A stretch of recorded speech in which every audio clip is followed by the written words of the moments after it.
সবাই যে মারা, কাউকে জীবিত পাইনি।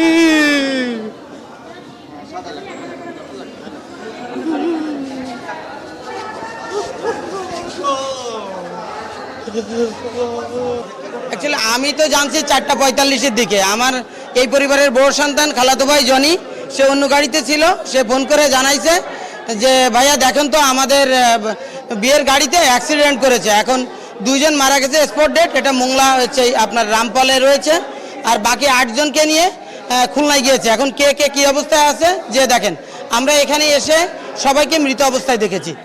আনুমানিক 1.5 ঘন্টা আগে আমরা 7 জনের মৃতদেহ পাই।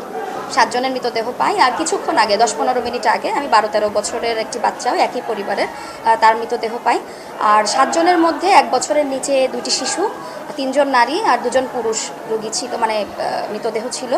আর একজন খুবই ক্রিটিক্যাল অবস্থায়, আমরা তাকে সার্জারি ইউনিটে ভর্তি করি, কিন্তু সেও চিকিৎসাধীন অবস্থায় একটু আগে আমি খবর পেয়েছি যে তিনিও মারা গেছেন। এই আর কি।